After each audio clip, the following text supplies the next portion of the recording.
नमस्कार, मैं Ranjit Singh BI TV में आपका बहुत बहुत स्वागत है। अगर आपने गौर किया होगा तो हाल ही में काफी समय तक दो ही टॉपिक्स पर लोगों के बीच में चर्चा हो रही थी।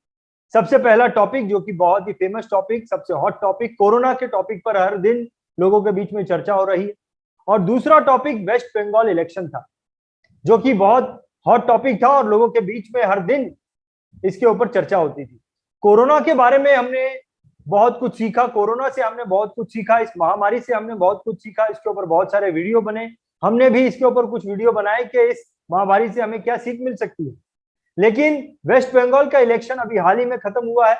वेस्ट बंगाल इलेक्शन से हमें क्या सीख मिल सकती है, इस पर आज हम चर्चा करने वाले हैं। और इस पर चर्चा करने के लिए हमारे साथ में कुछ नामी गिरामी लोग जुड़े हैं। मैं इनका इंट्रोडक्शन आपको देना चाहूंगा। हमारे साथ में जुड़े हैं मिस्टर डॉक्टर कुट्टी, जो कि इंश्योरेंस इंस्टीट्यूट ऑफ इंडिया के साथ में एज ए कंसल्टेंट काम करते हैं, जो कि एक बिजनेस गुरु है, जो कि एक IPO कंसल्टेंट भी है। तो चलिए इनवाइट करते हैं डॉक्टर कुट्टी को। कुट्टी साहब, आपका बहुत बहुत स्वागत है। नमस्कार। नमस्कार नमस्कार डॉक्टर कुट्टी। हमारे साथ में जो दूसरे पैनलिस्ट हैं, इनका नाम है मिस्टर लाजरस डायस। पिछले 35 सालों से ट्रेनिंग इंडस्ट्री में है। बहुत सारे इंश्योरेंस एजेंट्स को इन्होंने ट्रेनिंग दी है। इंश्योरेंस इंडस्ट्री में ये ट्रेनिंग देते हैं और करीबन 4 पुस्तकें ये लिख चुके हैं। और ये एक IPO कंसल्टेंट का भी काम करते हैं। डॉक्टर मिस्टर लाजरस डायस, आपका बहुत बहुत स्वागत है। थैंक यू रंजीत जी, मुझे इस पैनलिस्ट के लिए आप इनवाइट करने के लिए थैंक यू। Welcome sir. इसके अलावा हमारे साथ में जुड़े हैं मिस्टर मुरली मेहता जी। मिस्टर मुरली मेहता पिछले 40 सालों से ट्रेनिंग इंडस्ट्री में है, मैनेजमेंट कंसल्टेंट है, रिलेशनशिप मैनेजमेंट के ऊपर ये एक्सपर्ट है। इनवाइट करना चाहूंगा मिस्टर मुरली मेहता आपको। मेहता जी, आपका बहुत बहुत स्वागत है। नमस्कार फिर से। नमस्कार मिस्टर मुरली मेहता से एक बार फिर से आप तीनों का मैं बहुत बहुत स्वागत करता हूं। बहुत ही interesting topic, business management lesson from west Bengal election. Lazar ji, सबसे पहले आपके पास आना चाहूंगा। बहुत दिनों से मैं आपको देख रहा था, आपको जज कर रहा था कि आपका इंटरेस्ट जो है वेस्ट बंगाल इलेक्शन की तरफ बहुत ज्यादा था। आप काफी गहराई से इस टॉपिक को स्टडी कर रहे थे। तो क्यों आप ममता जी और नरेंद्र मोदी जी के पीछे पड़े हैं, बताइए। क्या ऑब्जेक्टिव है आपका इस पर स्टडी करने का? यस नहीं, क्या है रंजीत, कभी कभी हम लोग जिंदगी में देखते हैं काफी सारे इलेक्शंस तो बहुत होते हैं, बट कभी कभी क्या है, ऐसा एक सिचुएशन होता है जैसे वेस्ट बंगाल इलेक्शन का, एक बहुत ही अलग तरीके का वहां पर जो माहौल ही नहीं, वो इतना एक्साइटिंग और इंटरेस्टिंग। बहुत सारे जैसे क्रिकेट मैचेस बहुत होते हैं, बट कुछ जैसे मैचेस जैसे पाकिस्तान इंडिया का मैच रहता है, एक अलग उसका भनक जो है कि उसका जो रिकॉल है लोगों का बहुत एक अलग। तो मैं देखा कि वेस्ट बंगाल एक कुछ हिस्ट्री करने के लिए जा रहा है, एकदम इंटेंस है, एकदम कट टू कट चल रहा है। एक एक बॉल का, जैसे एक एक बॉल क्रिकेट में जैसे इम्पोर्टेंट होता है, वैसे एक एक दिन जो है उसमें माहौल जो है वो बन रहा था। कैलकुलेशन बिल्कुल ही डिफिकल्ट हो रहा था कि क्या होने वाला है, इसके लिए उसमें इंटेंसिटी और एक्साइटमेंट बहुत ज्यादा था। मैं एज अ ट्रेनर मैं हमेशा ये सोचता हूँ कि हर एक चीज जो होती है जिंदगी में, उससे कुछ लेसन या उससे कुछ सीख हमको लेना चाहिए। तो इसके लिए वेस्ट बंगाल का इलेक्शन को और एक मैं वो उस नजरिया से देख रहा था कि ये हमको as a entrepreneur, as a company, as a leader हमको क्या सिखाती है या इससे हम क्या सीख सकते हैं। लाजर जी, क्या आपके मन में प्रश्न है? हमारे पास में हमारे साथ में दो स्पेशलिस्ट हैं, मिस्टर डॉक्टर कुट्टी एंड मिस्टर मुरली मेहता, दोनों ही बिजनेस मैनेजमेंट गुरु हैं। तो क्या प्रश्न आपके दिमाग में आते हैं डॉक्टर कुट्टी और मेहता साहब से पूछने की? सबसे पहला मैं जो ऑब्जर्वेशन है मुरली मेहता साहब और डॉक्टर कुट्टी के सामने ये रखना चाहता हूँ कि जनरली अगर आप देखेंगे जो महाराष्ट्र में इलेक्शन हुआ, जो बंगाल में इलेक्शन हुआ और उसके साथ साथ हरियाणा में जो इलेक्शन हुआ, ये 3 जगहों का इलेक्शन का थोड़ा सा मैंने विश्लेषण जब किया तो मैंने देखा कि एक बहुत बड़े पैमाने पे काफी लोगों ने जो वहां की जो मेजर पार्टी है उसको छोड़ के वो लोग बीजेपी को ज्वाइन किए थे। तो जैसे महाराष्ट्र में एनसीपी के काफी जो पॉलिटिशियंस है वो बिफोर इलेक्शंस वो बीजेपी को ज्वाइन किया। हरियाणा में भी वैसे ही हुआ। वैसे अपना वेस्ट बंगाल में टीएमसी के काफी सारे जो अच्छे मतलब सेकेंड लाइन लीडर्स है, वो काफी लोग बीजेपी ज्वाइन किया या बीजेपी ने उनको अट्रैक्ट किया उनके तरफ।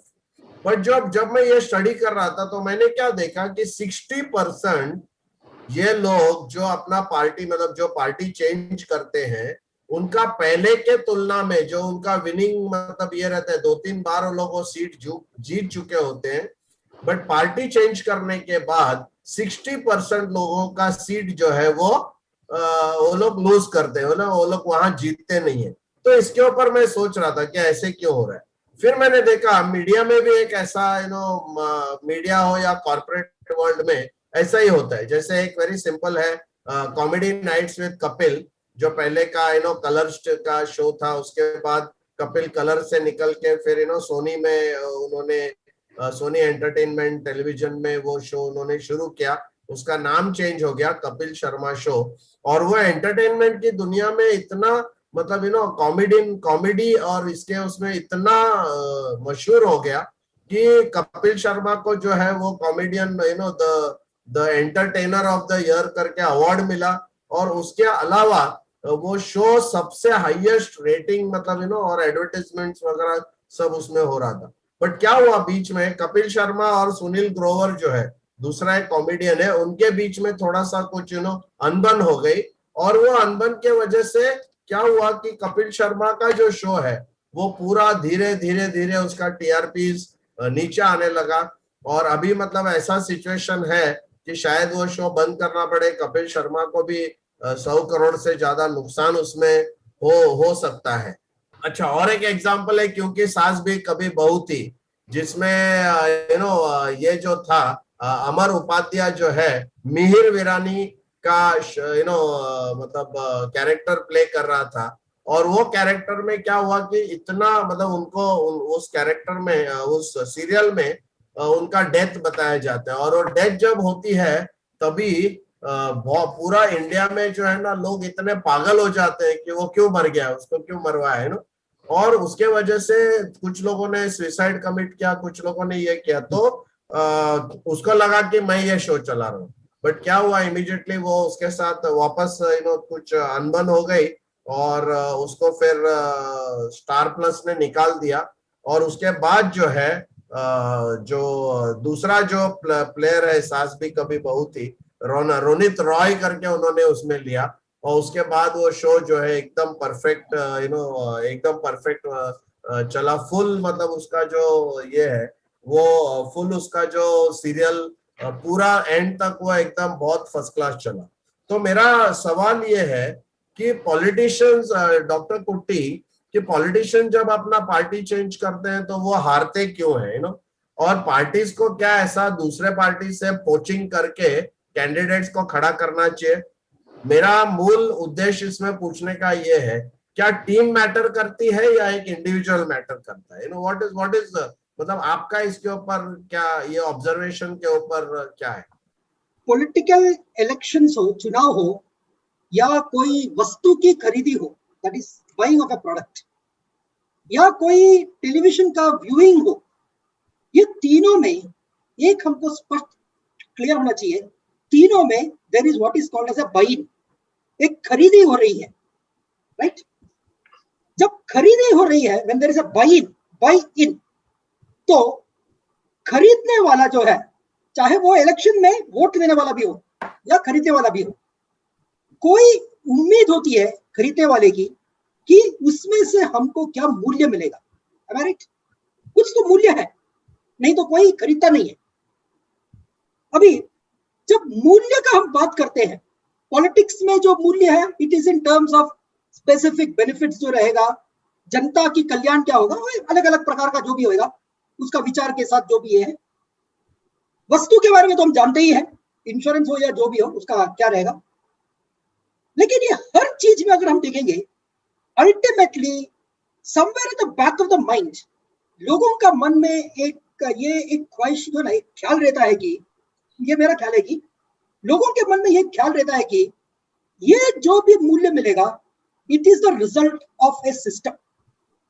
कोई एक सिस्टम होती है, कोई एक प्रोसेस होती है, एक कलेक्टिव आइडेंटिटी उसमें आते हैं, कोई संगठन या कोई संस्था। अभी प्रोडक्ट का जहां तक सवाल है, प्रोडक्ट कंपनी के साथ जुड़ा है ना, कंपनी है, प्रोसेसेस है, सब कुछ है उसमें, टेक्नोलॉजी, बहुत कुछ चीजें है। इलेक्शंस का जब बात होती है, वहां पर भी एक ऑर्गेनाइजेशन है जिसको हम पार्टी बोलते हैं, एक आइडियोलॉजी आती है, उसका एक कलेक्टिव आइडेंटिटी भी है। अभी शिवसेना का एक आइडेंटिटी है, बीजेपी का अपना एक आइडेंटिटी है, अगर आप सीपीएम ले लो उसका एक तीसरा आइडेंटिटी है, कांग्रेस का एक चौथा आइडेंटिटी है। वो आइडेंटिटी के साथ जो भी उसके साथ है ना, एसोसिएटेड मूल्य के बारे में जो उम्मीद है, नाउ दैट इज व्हाट मेरे ख्याल से लोग जब किसी है ना पार्टीज या किसी को वोट करते समय देखते हैं।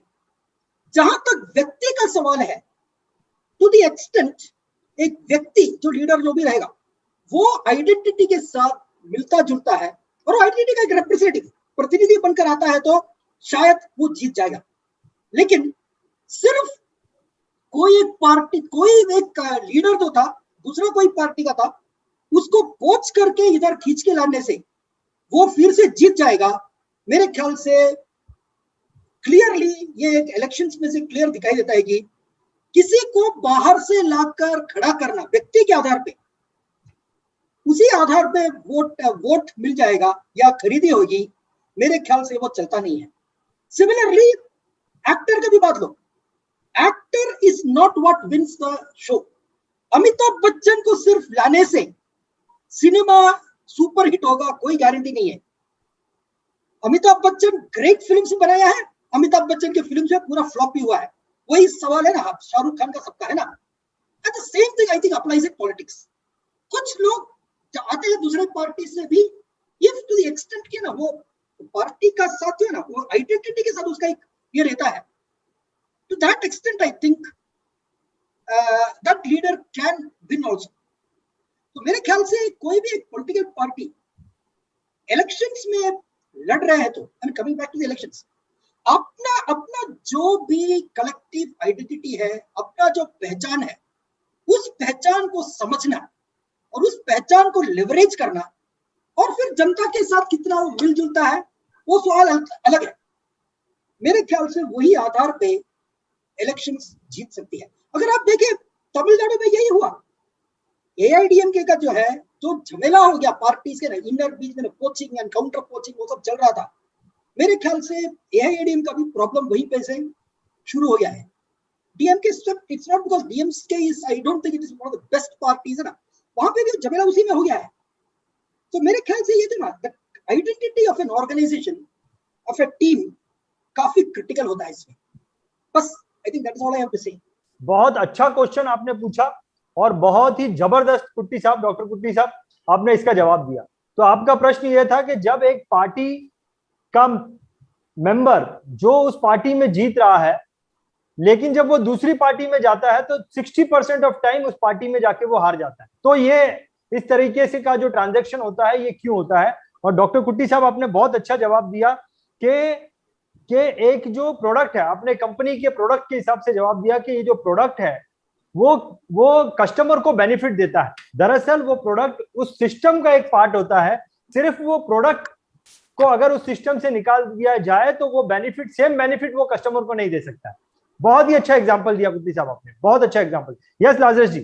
मुरली मेहता सर, अकॉर्डिंग टू मतलब आपके हिसाब से एक इंडिविजुअल मैटर करता है या टीम मैटर करती है, क्या लगता है? पहले तो मैं ये कहना चाहता हूं कि कोई भी बड़ा इवेंट होता है, कोरोना होता है, ओलंपिक्स होता है, वर्ल्ड कप होता है, ये सब इवेंट कुछ न कुछ सिखा जाते हैं और हमें उसमें से कुछ अच्छे लेसन्स मिलते हैं। So this whatever BITV has organised discussion on this West Bengal election is very interesting. That is point number 1। Point number 2, मैं एक बात और बताना चाहता हूँ कि एक पाइड पाइपर होता था और वो बांसुरी बजा के जाता था, उसके पीछे पीछे लोग चले जाते थे। लोग तो नहीं थे, तो बंदर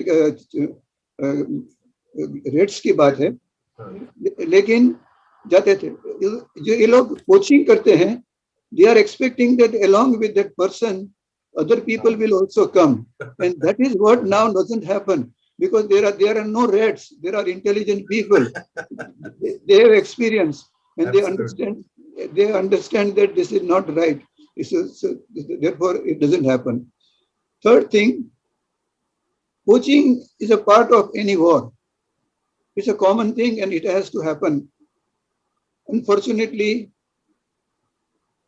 quantity is the law of life. अब किसी को कुछ भी पूछो, तुम्हारी उम्र कितनी है, तुम्हारे बच्चे कितने हैं, तुम्हारे पास पैसे कितने हैं, घर कितने हैं, गाड़ी कितने, को नंबर चाहिए, और जीतने के लिए, स्पेशली पॉलिटिक्स में जीतने के लिए नंबर चाहिए.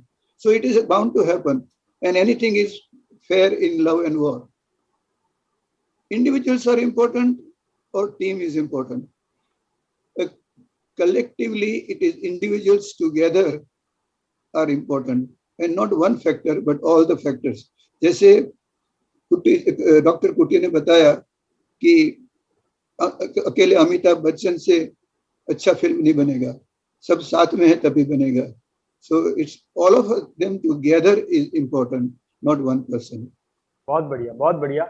So बहुत सारे एग्जांपल्स के बारे में चर्चा हुई. लाजरस जी आपने कपिल शर्मा का एग्जांपल दिया, कपिल शर्मा शो का एग्जांपल दिया आपने, क्योंकि सास भी कभी बहू है इस सीरियल का एग्जांपल दिया. कुट्टी साहब ने एग्जांपल दिया प्रोडक्ट का, एक कंपनी का, और मेहता साहब ने जो एग्जांपल दिया. इन सबसे एक चीज मैनेजमेंट का जो मैं रखने की कोशिश करूंगा कि मैनेजमेंट लेसन ये सीखने को मिलता है कि किसी भी कंपनी में कोई भी एक व्यक्ति जो है पूरा जिम्मेदार नहीं होता है उस कंपनी को सक्सेस बनाने के लिए. उस कंपनी का जो पूरा सिस्टम होता है, दरअसल वो सिस्टम उसके पीछे जो लगा है वो दिखाई नहीं देता है, लेकिन वो सिस्टम उस कंपनी में और भी जो लोग जो काम कर रहे हैं उनकी वजह से वो कंपनी सक्सेसफुल है, या वो प्रोग्राम सक्सेसफुल है, या वो पार्टी सक्सेसफुल है. ये जो है ये पहले डिस्कशन से हमें समझ में आता है. लाजरस जी ने एग्जांपल दिया कपिल शर्मा का, उसमें से मैनेजमेंट के जो लेसन्स मिल रहे हैं वो ये है, कपिल शर्मा एंड के शो में शो को प्रमोट नहीं कर रहा था, खुद को प्रमोट कर रहा था. जब कंपनी में कोई अपने आप को प्रमोट कर रहा है तो it's time to be alert. That is one thing. Second thing, if everybody has to play a good role, and if a person fails to play his own role properly, then also it is not a right thing. So these are the two important points that we have to keep in mind, that if they don't play their role properly, and if they are promoting themselves, then it's time to be alert. Perfect. तो इसी से related Lazarus जी और कोई question है आपके दिमाग में, और should I go ahead? Can go ahead. ये जो वेस्ट बंगाल इलेक्शन में हुआ, इसके अंदर दो बड़े ब्रांड, वेस्ट बंगाल से अगर रिलेटेड बात करें तो वेस्ट बंगाल में जो लोग वोटर्स हैं उनके सामने दो बड़े ब्रांड थे, नरेंद्र मोदी और ममता बनर्जी. ये दो बड़े ब्रांड के बीच में जो है ये पूरी टक्कर चल रही थी. तो ब्रांड डायमेंशन को अगर दिमाग में रखें तो आपके दिमाग में क्या प्रश्न आते हैं डॉक्टर कुट्टी और मेहता साहब से बात पूछने के लिए? रंजीत जी, जैसे आप बोल रहे हैं ना कि बेसिकली बीजेपी जो है इनका ब्रांडिंग क्या है या इनका पोजीशनिंग क्या है, तो बीजेपी जो है ना वो नेशनलिज्म और पेट्रियाटिज्म के ऊपर बात करते हैं ना, मतलब अपना जो देश के प्रति जो प्यार है या जो लोगों को प्यार है उसके बारे में वो और उसके साथ रिलीजन को एज अ बेस या एज अ कार्ड बनाकर वो एक उनका ब्रांडिंग या प्रोपोजिशन है.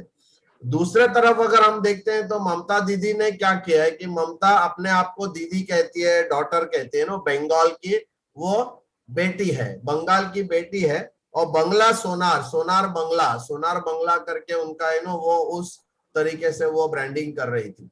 तो ये दोनों ब्रांडिंग में जो टक्कर हो रही थी, राइट, उसमें हमको ये देखना चाहिए कि ये ब्रांडिंग जो है वो क्लाइंट के लिए या वोटर के लिए, जैसे कंपनी में क्लाइंट के लिए एक स्टोरी है, एक स्टोरी है, एक प्रोपोजिशन है, उसी प्रकार से वोटर के लिए जो है पॉलिटिक्स में और पॉलिटिकल पार्टी एक स्टोरी बना के देते हैं ताकि हम किस स्टोरी के साथ जुड़े ऐसा हमको देख कर या सोच कर फिर हम इलेक्शन में वोट करते हैं. तो मैं डॉक्टर कुट्टी जी से पूछूंगा कि ये जो ब्रांड पोजिशनिंग अलग अलग पार्टीज की होती है तो उसका क्या अहमियत, क्या इंपॉर्टेंस रहता है एक इलेक्शन में, या एक कॉर्पोरेट लेवल पे अगर देखेंगे तो कंपनीज को उसका क्या इम्पोर्टेंस रहता है? अच्छा, पहला मैं एक Yes. बात कहना चाहता हूँ, ये जो हम लोग जो डिस्कस कर रहे हैं, because it is a political topic, एक बात से मैं स्पष्ट बोलना चाहता हूँ कि I am not part of any political party, not do I subscribe to any of the political, ना कोई एक लाइन का कोई एडवोकेशन कुछ नहीं करना चाहता हूँ, purely as an academician and as a part of management. जब इसको निष्पक्ष रूप से जब देखता हूँ तो दैट एंगल, इसके बारे में जब बोलता हूँ मैं, हम लोग जो ये ब्रांडिंग का जो बात करते हैं, let us try to understand this thing. Branding क्या है? अल्टीमेटली ब्रांडिंग में हमारा एक अपना पहचान का एहसास दिलाना है प्रोसेस है। और ब्रांडिंग का जो है ना, what do we call as integrated marketing communication का जो शास्त्र है, जिसमें एडवर्टाइजिंग ये सब आती है, इंटीग्रेटेड मार्केटिंग कम्युनिकेशन का जो एक फंडामेंटल प्रिंसिपल मैं आपके सामने रखना चाहता हूं, ये तो मेरे ख्याल से हमारे एजेंट हो, डीओ हो, कंपनी हो, कोई भी हो, समझने की बात है कि people do not buy what you have, people buy what you believe in। आपके पास क्या है उससे मतलब नहीं इतना, जितना आपका क्या विश्वास है, क्योंकि आपका विश्वास के आधार पे आपकी असलियत आती है बाहर। What you believe in becomes who you are, and that your being, that gets reflected। उम्मीद होती है that will get reflected in how you do and what you do in future। अभी उस आधार से अगर देखेंगे, let us try to understand the positioning दोनों के। अगर हम ये जो बात लाजरस ने रखा था अबाउट नेशनलिज्म एंड पेट्रियाटिज्म, तो मेरे ख्याल से सभी पार्टीज में ऐसा कोई अंतर नहीं, ये मैं समझता हूं कि ना कोई एक पार्टी विश्वास नहीं करता है नेशनलिज्म में या पेट्रियाटिज्म में, सब लोग विश्वास करते हैं उसमें। How much does it resonate with the Bengali concept of Hindu nationalism, that is a question. अब आता है ममता जी का, जहां पे सोनार बंगला के साथ कनेक्टेड जो एक कॉन्सेप्ट है, सोनार बंगला के कॉन्सेप्ट के साथ अगर आप देखेंगे, there is a tradition related to, एक तरफ आपको मिलेंगे नेताजी का, दूसरा तरफ आपको मिलेंगे टैगोर का, तीसरा तरफ से मिलेंगे आपको जो है ना व्हाट यू कॉल इवन जो है ना रामकृष्ण परमहंस का। ये सबका समन्वय होकर आपको एक ट्रेडिशन मिलता है बंगाली, जो ना बंगाल का जो एक अपना एसेंस जो बोलता है। और यानी सोनार बंगला जब कंसेप्ट बोलते हैं, अभी आपको ये सभी व्यूअर्स को सोचना है कि ये दोनों पोजीशनिंग में, तो I am talking purely in terms of जो विश्वास है, जिस आधार पे हम लोग ना ये प्रोजेक्शन करते हैं, और ठीक है कौन से आधार पे प्रोजेक्ट करते हैं, इसमें से कौन सा पोजीशनिंग बंगाल की जनता के साथ रेजोनेट करेंगे, ये सवाल है। अभी केरल के इलेक्शन में ले लो, केरल में हिंदू का अगर जो शब्द कहेंगे, it is a very very different concept of Hinduism that you have in northern India. Similarly Kerala में अगर देखेंगे, 1/3 of the population, almost 50% or more is Christianity and Islam। सब लोगों का एक समन्वय है उधर। बात यह है कि भारत नाम का जो भारतवर्ष जो है, जिसमें हम लोग है ना, ये जो सैंधव लोग जो जीते हैं, it is a plurality, it's a plurality, एक समन्वय है अलग अलग परंपराओं की, अलग अलग विश्वासों की, अलग अलग प्रकार के लोगों की,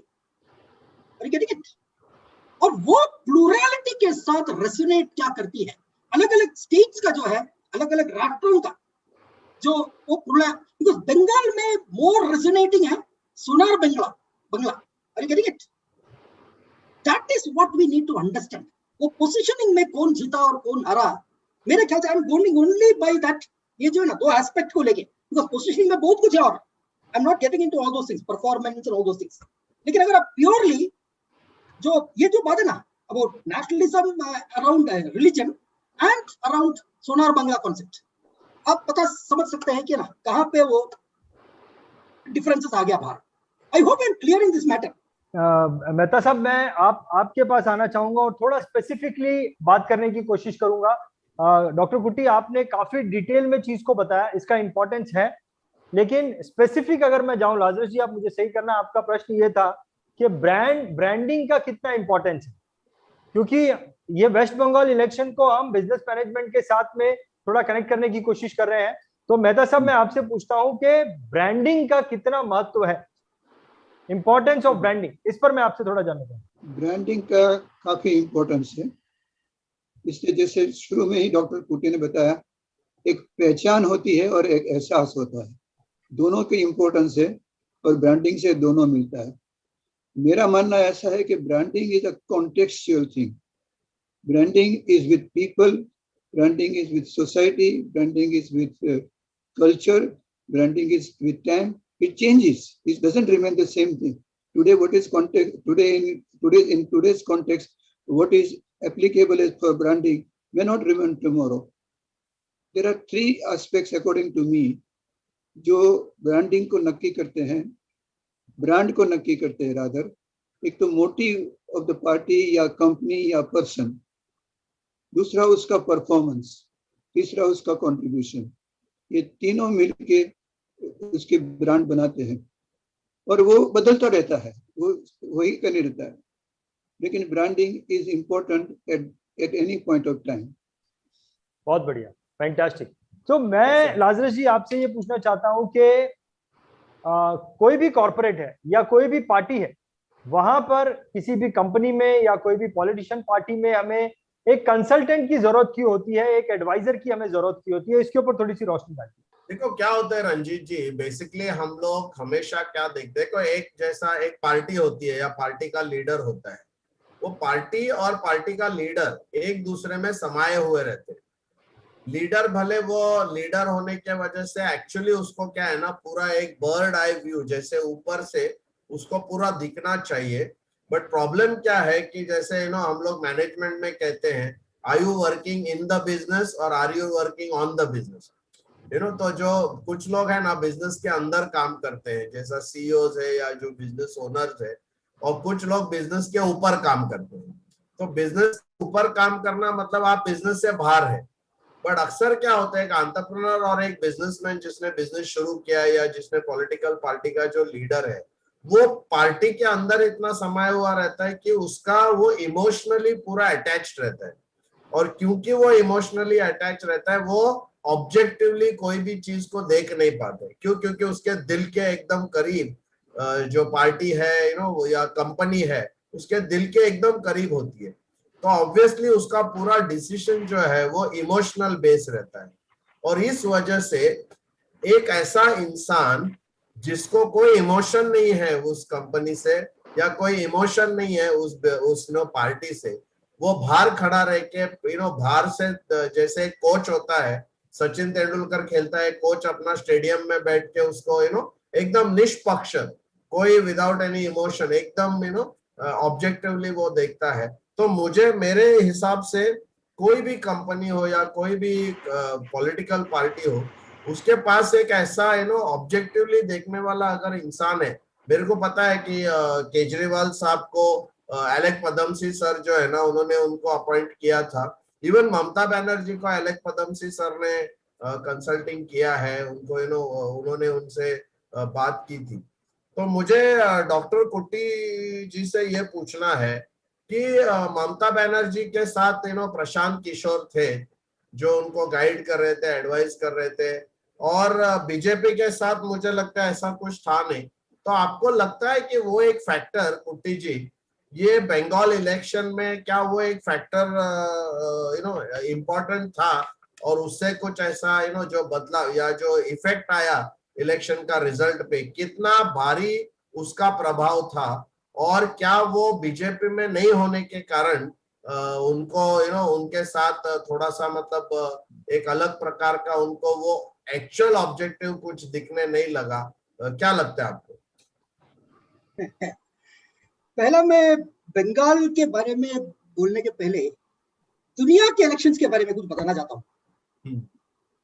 अगर आप जो यूएस में जो रिसेंटली इलेक्शन हो गई थी ट्रंप और बिडेन के बीच में, अगर देखेंगे उसमें एक बात आपको पता चलेगा कि इतना जबरदस्त प्रकार से जो डेमोक्रेटिक पार्टी और रिपब्लिकन पार्टी के बीच में जो झगड़ा हुई थी, what has happened in that country.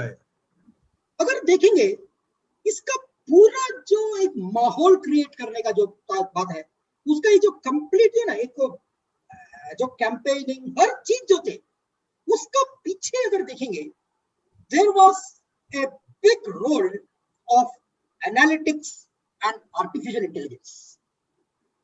Technology का जो इस्तेमाल आज किया जाता है, कॉर्पोरेट वर्ल्ड में आज इतना तक गए हैं कि आज टेक्नोलॉजी के आधार पे कस्टमर को समझना, कस्टमर की छोटी छोटी बात को समझना, सोशल मीडिया अलग अलग है ना तरीकों को अपनाकर छोटी से छोटी बातों को, छोटी से छोटी सपनाओं को, छोटी से छोटी ना उनके जो भी इमोशंस जो भी है, हर चीज को समझना, जांचना और उसके आधार पे प्रेडिक्टिंग बिहेवियर, उसके आधार पे कैसे कम्युनिकेट करना चाहिए, क्या देना चाहिए। अभी ये जो एक कंप्लीट शास्त्र, क्योंकि political campaigning is no longer a matter of just समझना, पब्लिक में रोड पे जाके नारा लगाने का और है ना स्लोगनिंग करने का बात नहीं है आज। Political campaigning has become a technology driven, knowledge driven part. और ये जो बात है यूएस का ही बात नहीं है, भारत में भी अगर देखेंगे, जब बीजेपी हो या कांग्रेस हो या सभी national parties, all the national parties have been involved in a very big way in using technology to try and understand various aspects, social media हर एक एस्पेक्ट में। अभी बंगाल का जहां तक सवाल है, I do not know how far the BJP has actually gone deep to understand the ground realities of Bengal, क्योंकि वर्षों से उनका कितना तक वो रोल भी उतना तक रहा नहीं है, वो बाहर से आए हुए लोग करके दिखाई देता है। लेकिन ममता जी का अगर देखेंगे, एक बात तो क्लियर लगता है कि it was only recent, I think it was only in 2018-19 के बाद ही ममता जी रियली स्टार्टेड प्रशांत है ना जो के साथ है ना उसको अपॉइंट करना, और उसके साथ ही साथ actually what I understand is एक ground reality of what is TMC, उनकी असलियत क्या है, जनता के उसके बारे में क्या ख्याल है, वेयर आर द गैप्स, क्योंकि वो हारा भी था जो है ना लोकसभा इलेक्शंस में जो हार मिले थे, झटका मिला था। After that they really started going deeper into that, और उसी के बाद ही मेरे ख्याल से पश्चिम बंगाल में कुछ आई अंडरस्टैंड इट ना quite a few things were started in Paschim Bengal, जैसे कि दीदी के बोले, दीदी को बताओ, ऑलमोस्ट 10 लाख जो है ना responses came from people, complaints, problems जो जनता की तरफ से, जनता को बोलने के लिए बताते हैं। सिमिलरली नेबरहुड सॉल्यूशंस का एक कांसेप्ट, दूसरा एक कांसेप्ट था, दूसरा governance of the door step, Bengali names उसका अलग अलग ही है, लेकिन इस प्रकार के कुछ प्रोग्राम्स जो कि मेरे ख्याल से पश्चिम बंगाल में as a part of this process of consulting समझने का जो है, और if you look at it management में भी यही बात आती है, there is a diagnosis of problems, analysis of the problems, उसके बाद इंटरवेंशंस करते हैं, आहिस्ता आहिस्ता इंटरवेंशंस करके you start getting deeper into the picture. अब एक बात तो बहुत स्पष्ट होता है कि ये जो प्रोसेस में the role of an outside intervention, outside expertise, एक मैनेजमेंट का जो शास्त्र जो है, जब दीदी का एक अपना पर्सनालिटी जो है ना, ममता जी का जो अपना एक पर्सनालिटी जो भी है, उसके साथ जब जुड़ गया, प्लस ये जो Sonar Bangla and all those positioning का जो है, it's a combination of all these things मेरे ख्याल से, जो कि वहां पे वेस्ट बंगाल में जो जीत में उसके ना उसको मदद किया है। I do not know to what extent, even though there is a much better chance that the BJP could have had management consultancy का ना, मैनेजमेंट इसका जो है much bigger resources के लिए उसका एक्सेस है, being a national party and a bigger party, लेकिन कहां तक उसका इस्तेमाल किया ये मैं नहीं बोल सकता हूं उसके बारे में। Obviously they have not succeeded with whatever they had with them. The ground realities were much better in ना ground reality जो है उसको मेरे ख्याल से much better way में Mamta ji was able to use, the TMC was able to use that management expertise in a much better way. क्योंकि management expertonism काम नहीं होता है, how do you use that expertise is also very important. तो वहां पे मेरे ख्याल से that role has been played by TMC. That's all I can say right now. क्योंकि और depth में तो I myself am not such an expert on Bengal. That तो लाजर जी, डॉक्टर कुट्टी की बात को सुनने के बाद में, जैसा कि उन्होंने बताया कि अब इलेक्शन जो है वो सिर्फ रोड पर जाकर नारे लगाने का खेल नहीं रह गया, अब इलेक्शन जो है वो सिर्फ रोड पर जाकर नारे लगाने का खेल नहीं रह गया, अब वो टेक्नोलॉजी ड्रिवन हो गया है। और उन्होंने आर्टिफिशियल इंटेलिजेंस की बात कही, उन्होंने उन्होंने एनालिटिक्स की बात कही। तो आपको क्या लगता है डॉक्टर कुट्टी की बातों को सुनने के बाद में, जैसे जो आपने प्रश्न पूछा था कि एडवाइजर का रोल कितना इंपॉर्टेंट है, तो क्या एनालिटिक्स और आर्टिफिशियल इंटेलिजेंस एक एडवाइजर का रोल ले सकता है? What do you think? Basically आपका ये सब जो एनालिटिक्स है ना, उससे कुछ आउटपुट आता है, वो आउटपुट की समझ ग्राउंड रियलिटी को कनेक्ट करना और वो समझना, वो एक कंसल्टेंट जो रहता है ना उसको ज्यादा अच्छी तरीके से वो समझ सकता है, क्योंकि उसका एक्सपीरियंस रहता है कि बहुत सारा ऐसा एनालिटिक्स उसने देखा हुआ है। करेक्ट। विच एक पार्टी जो है वो एक ही बार फर्स्ट टाइम देख रही है, एक ही जगह की देख रही है, बट एक कंसल्टेंट क्या है, अलग अलग अलग अलग अलग अलग सिचुएशन में अलग अलग जो एनालिटिक्स आता है, तो उससे हर एनालिटिक्स में उसका उस जगह पे या उस समय पे क्या मीनिंग है वो समझने के लिए, इंटरप्रिटेशन के लिए जरूरत रहता है management consultant. One point more, please understand one thing, US जैसे मार्केट्स में, क्योंकि मोर एडवांस मार्केट्स हैं, वहां पे जो टेक्नोलॉजी का इस्तेमाल होती है एनालिटिक्स में, वो एक अलग प्रकार का लेवल पे है। वो भारत में जो भी होता है, आई डोंट थिंक बंगाल में उस प्रकार का लेवल का analytics has been used in West Bengal. लेकिन एनालिसिस जो है, मार्केट एनालिसिस का जो प्रोसेस है, तो टेक्नोलॉजी का यूज जो है उसका एक लेवल है, बस मार्केट एनालिसिस का जो भाग है, that is what has been used I think with Prashant ji and all. मेरा ऐसा मानना है कि एक कंसल्टेंट बहुत इंपॉर्टेंट रोल, जिसका एक हनी बी जैसा होता है, वो बहुत सारे फ्लावर्स पे जाके मध लेके आता है। He has lot of experience. He goes to different organizations, different people. He interacts with different people. Therefore, he has lot of practical experience. Probably he has faster solutions. USA की बात कर रहे थे डॉक्टर कुटी, वहाँ काफी CEO को long time consultant होते हैं और उनको गाइडेंस देते हैं। राज कपूर की एक फिल्म थी, उसका नाम तो मुझे याद नहीं आ रहा है, उसका एक गाना था, उसमें लिखा था, ऐसे गाना ऐसा था, आगे से देखा, पीछे से देखा, ऊपर से देखा, नीचे से देखा। कंसल्टेंट ये हर पर्सपेक्टिव से देखने की कोशिश करता है, जिससे प्रॉब्लम का सॉल्यूशन जल्दी से निकलता है। और एक चीज कंसल्टेंट करता है कि वो दूसरे एंगल से सोचने को सिखाता है। और सबसे बड़ी बात यह है कि I know it all attitude is a risky attitude. To have someone's guidance, to have the third eye is very important. That's what I will. And I also would say that every individual must have a consultant, a guide, a mentor in his life. You and me also. बहुत बढ़िया, Yes, sure. Fantastic. Yes Lazarus ji, मैं आपसे पूछ रहा था कि competition हर जगह पे होता है, कंपटीशन इज एवरीवेयर। तो कंपटीशन से रिलेटेड आपके मन में क्या प्रश्न आते हैं मेहता साहब और डॉक्टर कुट्टी से पूछने के लिए? यस राजू।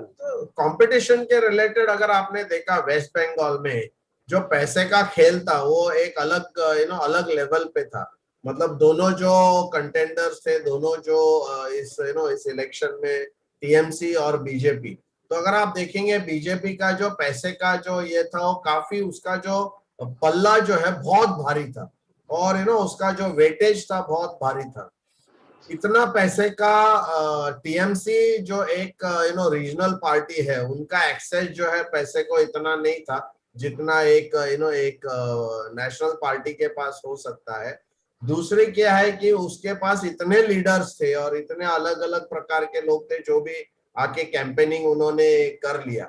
तो मेरा एक सवाल ये आता है, मतलब इवन कॉर्पोरेट लाइफ में, कॉर्पोरेट वर्ल्ड में अगर हम देखते हैं, कुछ कंपनीज है उनके पास पैसे का एक्सेस बहुत ज्यादा रहता है, पैसा बहुत रहता है, वो लोग पैसा ज्यादा उड़ा सकते हैं।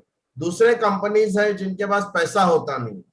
तो मेरे मन में एक सवाल ये आता है कि क्या एक प्रोडक्ट जो है उसका प्रोडक्ट का जो यूजफुलनेस है या प्रोडक्ट का जो उसका कंटेंट जो है, जो जैसे मीडिया में हम कंटेंट की बात करेंगे, अगर बिजनेस है तो उसको हम प्रोडक्ट की बात करेंगे। तो प्रोडक्ट स्पेसिफिकेशन और प्रोडक्ट का जो एप्लीकेबिलिटी है या उसका यूजफुलनेस है, क्या वो ज्यादा काम करता है या पैसा ज्यादा काम करता है? तो मेरे माइंड में वो सवाल आया। तो पहले मैं मुरली मेहता सर से पूछूंगा कि आपको क्या लगता है, मतलब is money really the game changer या is it the quality of the product, the quality of the service, या the quality of the of the content and the quality of, like if you take मतलब अगर हम political party देखते हैं तो quality of governance, तो ये quality of governance ज्यादा important है या पैसा ज्यादा है? Yes, Mehta sir. Mehta sir. Okay, it's obvious the quality of governance is more important, paisa is not. But money helps to achieve that goal, you see. Let us accept that fact. You cannot ignore that fact. Without money, quite a few things if you want to do, you cannot do. And if money is strategically utilized, intelligently utilized, then it produces great results also. Yes, there will be some lapses in that also. And it is a common thing to happen. But money is a very important thing according to me. How to compete? So compete ke liye, I have four factors in mind. To compete, you must have competence. You must have content. You must have conviction, and you must have confidence. All these four factors put together, it will help you compete powerfully. Yes, thank you very much. So, Dr. Kutty, I just want to bring here, a very beautiful example, which is one of the, very interesting things that I always think about. In the year 1990, Nirma came with a detergent, option, and Hindustan Lever. I was incidentally working in Hindustan Lever that time. Hindustan Lever had this surf, which was such a good brand, and it was really something, it's like it was a leader in the market.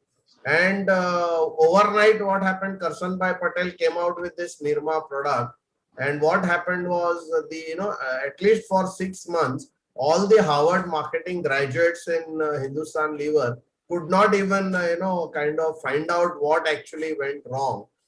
So here again, what I see is that the might of Hindustan Lever, with the kind of talent, with the kind of resource, मतलब उनके पास जो resource है, इतना सारा लोग था, Harvard graduates थे, इतना सारा पैसा था, वो एक मल्टीनेशनल कंपनी है, और एक करसन भाई पटेल जो एक छोटा इंसान है, उसने कैसे ओवरनाइट तो वहां मैं देखता हूँ ममता दीदी और बीजेपी का अगर कंपैरिजन करूं तो निर्मा और सर्फ का कहीं ना कहीं मुझे ऐसा एक कंपैरिजन आता है. तो आपको क्या लगता है पैसा ज्यादा इंपॉर्टेंट है या गवर्नेंस और प्रोडक्ट क्वालिटी ज्यादा इंपॉर्टेंट? पहला, कॉम्पिटिंग का मतलब क्या है समझना चाहिए. कॉम्पिटिशन, कॉम्पिटिंग करना का मतलब होता है आपकी जो भिन्नताएं हैं उसको स्पष्ट करना. What is the difference you are? How are you different? And how do you make a difference? ये जो दो बात है उसका पहचान करना, knowing that, और उसको कैसे कम्युनिकेट करते हैं, ये दो एस्पेक्ट्स हैं.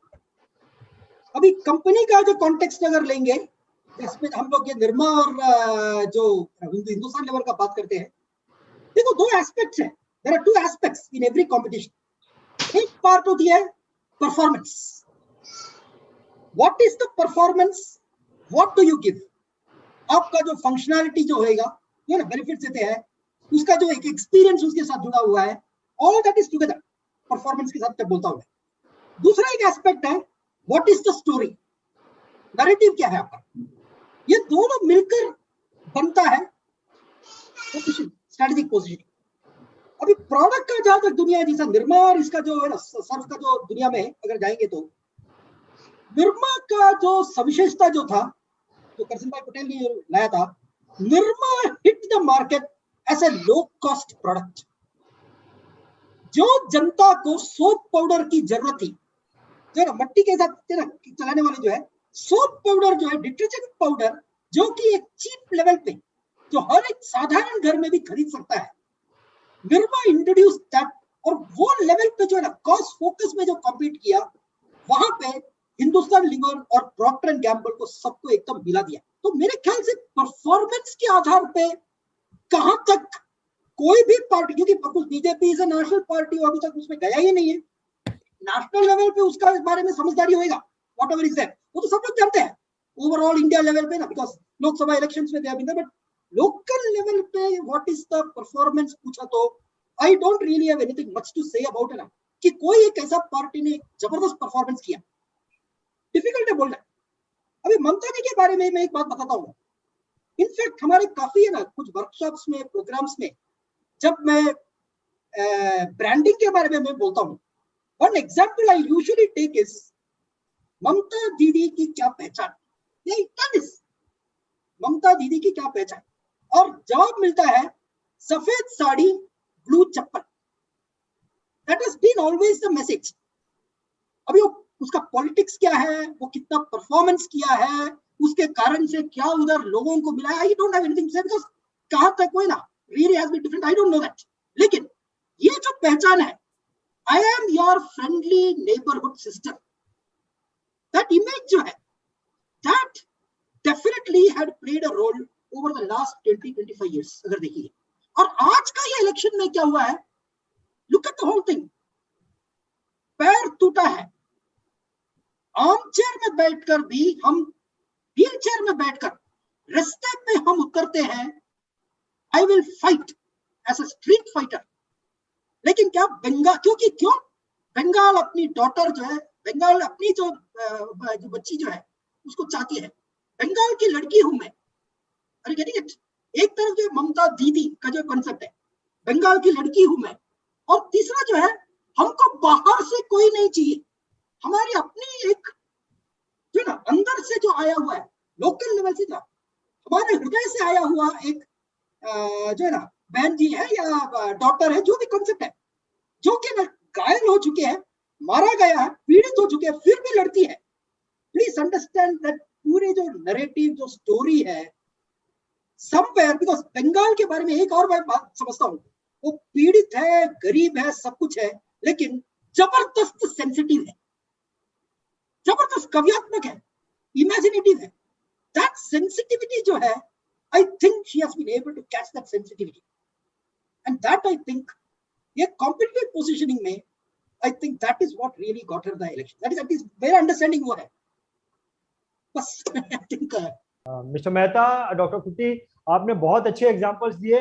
समराइज करना चाहूंगा ये जो इस पे चर्चा थी कंपटीशन के बारे में। मुझे ऐसा लगता है, राजेश जी आप मुझे करेक्ट करना, मुझे ऐसा लगता है कि कंपटीशन के मामले में अगर मैं वैकेंट एरिया को आइडेंटिफाई कर पाता हूं तो मैं कंपटीशन को बहुत बड़ी टक्कर दे पाता हूं। जैसा कि मैं कुट्टी साहब ने बोला कि निरमा वाले के ग्रो करने का रीजन ये था कि ऐसे लोगों को उसने आइडेंटिफाई किया, बहुत सारे ऐसे लोग जो मिट्टी से अपने बर्तन धोते थे या कपड़े धोते थे, और उतना बड़ा एरिया को जो है उसने लो कॉस्ट प्रोडक्ट दिला दिया, आइडेंटिफाई किया कि ये एक एरिया ऐसा है जहां पर बहुत बड़ा एरिया ऐसा है जहां पर। हाँ रंजीत, उसको मैनेजमेंट में ब्लू ओशन स्ट्रेटेजी कहते हैं।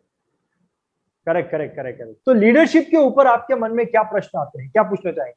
लीडरशिप के बारे में मुझे क्या लगता है कि मुझे जो मार्केटिंग वॉरफेयर करके एक बुक है, marketing warfare, okay, L rice करके उन्होंने ये बुक लिखा है, मार्केटिंग वॉरफेयर। तो वो कहता है कि 4 प्रकार के लीडर्स होते हैं। एक को हम उसको बेसिकली लीडर कहते हैं, सेकंड जो है उसको चैलेंजर कहते हैं, थर्ड जो है उसको फॉलोअर कहते हैं, और फोर्थ जो है उसको लगाड़ कहते हैं, राइट। तो क्या होता है, लीडर वो है जिसने हाईएस्ट मार्केट शेयर या हाईएस्ट जो वोट शेयर, अगर हम पॉलिटिक्स में कहेंगे वोट शेयर कहेंगे, कॉर्पोरेट्स में कहेंगे तो हाईएस्ट मार्केट शेयर जिसके पास है वो लीडर होता है। लीडर का ये क्या रहता है कि लीडर ऑलवेज हमेशा ये सोचता है कि मेरी जगह दूसरा कोई लेना नहीं चाहिए, मतलब उसको हमेशा अलर्ट रहना पड़ता है। और जो चैलेंजर है वो कॉन्स्टेंटली वो लीडर को उस जगह से, उस सीट से, उस कुर्सी से हटाने की कोशिश करता है। उसके साथ साथ फॉलोअर जो रहता है वो पीछे है, वो दोनों लीडर और चैलेंजर का वहां पर कंपटीशन चल रहा है। मेरा सवाल ये है कि इस माहौल में मुझे लगता है कि इस कंपटीशन या माहौल में बीजेपी जनरली एक लीडर, या नरेंद्र मोदी जी को हम कहेंगे कि वो लीडर का पोजीशन में है क्योंकि सबसे हाईएस्ट मार्केट शेयर उनके पास है या वोट शेयर उनके पास है। क्या ममता दीदी ने अभी चैलेंजर का जो मतलब ये इलेक्शन के वजह से मुझे लगता है अभी ममता दीदी का प्रमोशन हो गया है और उन्होंने अभी चैलेंजर नंबर 1 के वो पोजीशन में आए हैं। उसके साथ साथ केजरीवाल चैलेंजर नंबर 2 है, क्योंकि केजरीवाल जी ने भी एक चमत्कार किया। मुझे अभी सवाल ये है कि कांग्रेस को कहां पर डालना है, मतलब राहुल गांधी और कांग्रेस ये खत्म हो चुका है, इनका कोई अभी रेलेवेंस नहीं रहने वाला है कि उसको फॉलोअर या लगाड़ में डालना चाहिए, क्या करना चाहिए? मतलब मुझे उनका पोजीशनिंग कोई पता नहीं चल रहा है, या वो खत्म हो चुके हैं और अभी उसको इसमें से बाहर निकलना चाहिए, सब इंडिया को बाय बाय टाटा करना चाहिए, तो क्या होना चाहिए? तो मैं डॉक्टर कुट्टी जी से पूछूंगा कि आपको क्या लगता है? एक बात मैं मेरे ख्याल से अपने रीडर्स ना, व्यूअर्स है, वो खुद फैसला करें। मैं उसका कंसेप्ट बताना चाहूंगा उसके आधार पे। देखो, जब हम लोग अभी आगे का जो एक नेशनल लेवल का पॉलिटिक्स का अगर बात करते हैं, राइट, नेशनल लेवल का बात हो रही है, आगे का सवाल जो होएगा इलेक्शन में या लीडर के बारे में, सवाल ये रहेगा कि कौन ऐसा लीडर हो सकता है जो कि हमारे देश को लीड कर सकते हैं, है ना। अभी पॉलिटिकल गवर्नेंस, और स्पेशली एक नेशनल लेवल हो या स्टेट लेवल पे, लेकिन खास करके स्पेशली हम लोग अभी नेशनल लेवल का भी बात कर रहे हैं, तो लीडरशिप का जब सवाल है तो दो स्पेसिफिक सविशेषता हमको समझना बहुत जरूरी है। Combination, it's a combination of two things, और ये नहीं है कि एक लीडर जो है all the times he will remain in that combination. लेकिन ये दो एस्पेक्ट्स क्या है? पहला एस्पेक्ट है वो कॉर्पोरेट लेवल पे हो या whether it is a national level of a government, governance में जो है, पहला एस्पेक्ट है what I call as transformational leadership। एक नेतृत्व, क्या वो नेतृत्व दे सकते हैं क्या समाज को बदलने में या कंपनी को बदलने में? और ट्रांसफॉर्मेशनल लीडरशिप जो है, और ट्रांसफॉर्म करने का जो बात आती है, वहां पे आता है सवाल उसका विजन क्या है, उसका पीछे पैशन कितना है, वो विजन एंड पैशन कितना एंड्यूरिंग है, उसका पीछे परफॉर्मेंस कैसा है, उसका अपनी जो असलियत, जो अपनी जो बीइंग है, कितना पावरफुल है उसके पीछे। There are so many aspects to it. Transformational leadership अगर देखेंगे, it's a very powerful concept. अभी ये एक एस्पेक्ट है। दूसरा एस्पेक्ट जो आता है स्पेशली गवर्नेंस में, that is about statesmanship. Statesmanship का मतलब होता है कहां तक एक लीडर सभी कॉन्स्टिट्यूएंट्स जो है उसके साथ, जो भी है अलग अलग प्रकार के जो लोग हैं, उसको साथ मिलकर अपने जो दिशा में ले जाना है, उसको साथ लेकर कहां तक जा सकते हैं। दैट इज, कहां तक लोगों को समझ सकते हैं, लोगों के दिल की बात को कहां तक वो सुनते हैं, कहां तक अपोजिंग व्यू पॉइंट्स को अकोमोडेट कर सकते हैं। और getting it, there are multiple aspects statesmanship जो बोलते हैं। अभी ये दोनों का कॉम्बिनेशन बनकर एक आपको एक लीडर के बारे में आपको एक इमेज मिलता है। अभी अगर हम नेशनल लेवल का जो लीडर्स का देखेंगे, जवाहरलाल नेहरू देख लो, ट्रांसफॉर्मेशनल, या महात्मा गांधी ले लो, ट्रांसफॉर्मेशनल लीडरशिप का एसेंस आप जानते हैं, how they were able to really pick vision. एक अपना गलत सही बात अलग है, but there is a vision, there is a passion, there is a direction, there is a power behind it, right. Statesmanship क्या है? आम जनता को एक साथ कैसे खींचकर, pulling people together, isn't it. अभी ये जो अंश जो है, it is there to some extent. Atal Bihari Vajpayee had a certain level. Narendra Modi ji का भी अपना एक, ये दोनों का कॉम्बिनेशन है, राइट। ममता जी का भी एक अपना कॉम्बिनेशन है। अगर आप देखेंगे, if you look eight people like अपना पटनायक जी जो है, if you look eight people like, है ना, जो आंध्रा में जो कांग्रेस का जो अभी जो लीडर है ना, जो है, और even if you look at the various Congress leaders, मैं किसी व्यक्ति का बात नहीं करता हूं यहाँ पे, बिकॉज अलग अलग लीडर्स में there is a combination of both these aspects, right. अभी कहां तक, और ये भी बोलना मैं चाहता हूं कि इट इज नॉट नेसेसरी कि एक जमाने में ये जो दोनों का कॉम्बिनेशन जनता के सामने है, he is a powerful transformational leader, जबरदस्त स्टेट्समैन भी है। एक जमाने में भी जो रहेगा, it is not necessary that कि 4 साल या 5 साल के बाद वही कॉम्बिनेशन रहेगा। That is why leaders who are great leaders at one time, कुछ साल के बाद शायद वो ऑब्लिवियन में भी चले जाते हैं। अरे गेटिंग इट? Yes. तो फ्रॉम दैट एंगल आपको जांचना पड़ेगा कि अगर आप राहुल गांधी का बात कर रहे हैं, does he really measure up to that level? That's a question. अभी वो हो सकता है कि नहीं हो सकता, इट इज समथिंग व्हिच ना, या even if you talk about somebody like Narendra Modi, obviously when you won set the polls, the personality combination था उसका. Am I right? There is somewhere there is a combination, but is it going to be continuing year after year after year?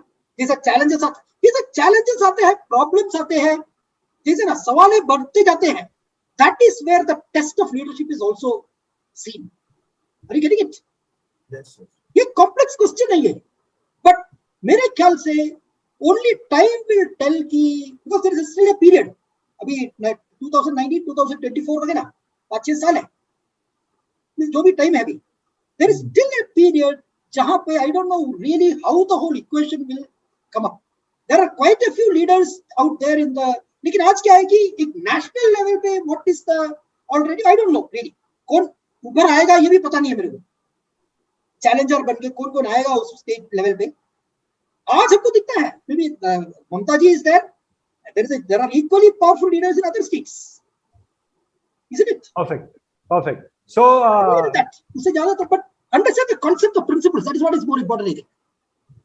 Yeah, correct. So doctor कुट्टी, मेहता साहब, doctor कुट्टी ने कुछ चीजों को highlight किया जो कि एक लीडर की क्वालिटी को बताते हैं, जैसे कि चेंजिंग एबिलिटी होनी चाहिए, उसमें विजन होना चाहिए, पैशन होना चाहिए, परफॉर्मेंस होना चाहिए, सबको साथ में लेके जाने की जो है एबिलिटी होनी चाहिए. तो आपको क्या लगता है, नाजरेश जी का प्रश्न ये है कि क्या कांग्रेस पार्टी और उससे जो छोटी पार्टी है उनके अंदर ये क्वालिटी है या नहीं है?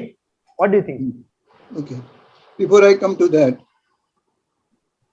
कोई भी पार्टी या कोई भी व्यक्ति एक दफा हार जाता है, you can't write him off और हर.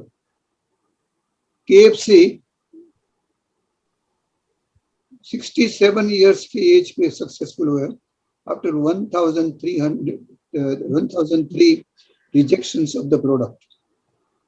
Amitabh Bachchan at the age of 57 became almost bankrupt, and now he is one of the rich persons. मैंने एक अभी वीडियो देखा, एक छोटी सी लड़की घोड़े पे चढ़ने की कोशिश कर रही थी. 16 times she tried, failed, and finally she won. Congress is over is not the right thing to say. Congress was in power, lost, and again may come back in power. But Congress has to get a good leader. मेरा ये प्रश्न है कि हम लोग ने इस programme में कंपटीशन के बारे में बात की, हमने इस प्रोग्राम में ब्रांडिंग के बारे में बात की, हमने इस प्रोग्राम में लीडरशिप के बारे में बात की. तो अगर एक लाइन में, इस पूरे प्रोग्राम का सार तो मैं आपसे लूंगा ही, अगर एक लाइन में आपको इस प्रोग्राम के बारे में कुछ बोलना हो तो आपके दिमाग में क्या आता है? What comes in your mind?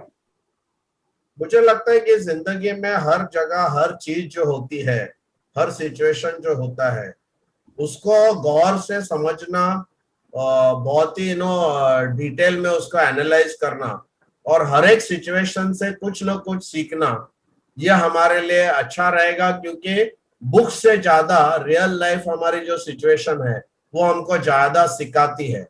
और वो अगर मैं तो किसी ने मुझे पूछा था कि what is the difference between a student and अ सीकर, और मैं ये क्लास में, मेरे हमेशा क्लास में मैं पूछता हूँ, what is the difference between a student and a Sikar. Student वो होता है जो आकर सुन के चला जाता है. एक सीकर वो होता है कि जो टीचर ने सिखाया वो समझने के बाद, जैसा मैं खुद को एक सीकर मानता हूँ, क्योंकि कोई भी चीज अगर मैं सीखता हूँ तो उसके ऊपर फिर जाके बहुत सारा मैं रिसर्च करता हूँ, बहुत स्टडी करता हूँ, अलग अलग जगह से उसके बारे में डिटेल्स लेता हूँ. तो वो करने से मेरे अंदर जो मेरी डिसीजन मेकिंग एबिलिटी है वो ज्यादा शार्प होते जाती है. और मुझे लगता है कि ये पूरा प्रोग्राम से एक चीज मैं हमारे दर्शकों को, जो हमारे व्यूअर्स है, उनको ये बताना चाहता हूँ कि हर सिचुएशन अपने खुद के जिंदगी में, माइक्रो लेवल, मैक्रो लेवल पे, देश के लेवल पे और अलग अलग जगह से हमको हमेशा सीखने की जरूरत है. और वो उसमें से जो अच्छी बातें हैं वो हमको इम्प्लीमेंट करना चाहिए. और जो ऐसा लगता है कि जो हानिकारक रहा है तो वो कैसे अवॉइड किया जाए वो देख के आगे चलना चाहिए। कोई भी राजनीति में अगर उतरते हैं और कार्य करने लगते हैं तो एक ही बात मैं प्रार्थना करूंगा उनके साथ कि जब आप उतर रहे हैं इस प्रकार के एक क्षेत्र में तो जनता की पुकार जो है उसको समझो और जनता की तरफ जो है एक सेवा की जो भावना है, एक रियल असली सेवा की भावना से, वो पैशन से उतरो और जनता को सिर्फ एक साधन बनाना अपना काम के लिए, जनता को एक साधन बनाने का जो एक प्रवृत्ति है उससे बच के रहना। अगर ये करते हैं तो मेरे ख्याल से जो भी राजनीति में उतरते हैं उसका कोई भलाई होगा, नहीं तो आज नहीं तो कल वो पकड़ा जाएगा, आज नहीं तो कल उसका बर्बादी भी गारंटी। बस इससे ज्यादा तो मुझको बोलना ही नहीं। So many other things. बहुत बढ़िया, बहुत बढ़िया, परफेक्ट। सो कस्टमर जो एंड हमारा जो उपभोक्ता है, चाहे वो वोटर हो या कस्टमर हो, he is the boss, that's what you want to say. जनता ही बॉस है। Perfect, perfect. कोई 4-5 टेक अवे इस पूरे प्रोग्राम से हम क्या लेके जा सकते हैं? Yes Lazar ji, over to you. तो सबसे पहला टेक अवे ये है कि एक individual is not more important than the team. एक इंडिविजुअल जो है अपना ईगो से या अपना खुद के हिसाब से ये सोचता है कि वही मतलब पूरा खेल जो है वो रचा रहा है, तो that is not the case. Always क्या होता है कि सिनर्जी जो है, synergy that the team wins and I win. और जैसे मुरली मेहता सर ने कहा कि मैं शो को प्रोपेगेट कर रहा हूँ या मैं खुद खुद को प्रोपेगेट कर रहा हूँ। तो जहां जहां मुझे लगता है एज अ कॉर्पोरेट में हम लोग खुद को अगर जितने, और स्पेशली इंश्योरेंस इंडस्ट्री में जिसका सबसे ज्यादा हमारा व्यूअर्स है, उनको मैं कहूंगा कि आप हमेशा, हम लोग क्या करते हैं एज एन इंश्योरेंस एडवाइजर, हम खुद को आगे करते हैं, टीम को हम हमेशा छोटा रखते हैं, बट अभी हमको टीम को आगे बढ़ाना होगा। दूसरा जो पॉइंट मैं चाहूंगा कि हमारी कंपनी का स्टोरी किस प्रकार से लोगों के माइंड में बिठाना है, वो प्रकार से बिजनेस होता है। तो स्टोरी जो है, कहानी, आफ्टर ऑल ब्रांडिंग जो हम लोग जिसके बारे में बात किया वो कहानी है। जैसे नरेंद्र मोदी जी ने एक कहानी बनाई है खुद की जो बहुत स्ट्रॉन्ग, काफी लोगों में वो मतलब एक चिपक गई है। इसके लिए भक्त हम लोग बात करते हैं तो काफी मतलब वो लेवल का। तो उनका एज अ लीडर वो एक क्वालिटी है कि उन्होंने वो स्टोरी को बहुत ही अच्छे तरीके से प्रेजेंट किया, जिससे कि सब लोगों ने उसको कैच करके वो लोग ये करते हैं। इसी प्रकार से हमको हमारे बिजनेस में या हमारे जहां भी हम हैं, हमारी स्टोरी को हमको पावरफुली प्रेजेंट करना चाहिए, कन्विक्शन के साथ प्रेजेंट करना चाहिए। तीसरी जो बात मैं कहूंगा कि एक मैनेजमेंट कंसल्टेंट या एक गुरु, जैसा मेरा खुद का एक गुरु है, हर चीज के लिए मैं उनके पास जाता हूं और सही मायने में कॉन्फिडेंस काफी बढ़ जाता है। मुझे मालूम है कि क्या करना है, बट एक बार उनसे पूछने से, उनसे सलाह मशवरा करने से एक कॉन्फिडेंस मिल जाता है। कई बार वो ना कहते हैं, कई बार मुझे याद है एक बहुत ऐसी बहुत ही मुश्किल वाली घड़ी मेरे लाइफ में आई थी और मैं पूरा पागल हो गया था कि इस सिचुएशन में मैं क्या डिसाइड करूं। बट मेरे मेंटर से जब मैंने बात किया, 2 ही मिनटों में उन्होंने जो बात कही, मुझे एक रास्ता दिख गया, क्लैरिटी आ गई। अदरवाइज शायद मैं जो करने वाला था उसमें मेरी सिचुएशन और बदतर हो जाती है ना।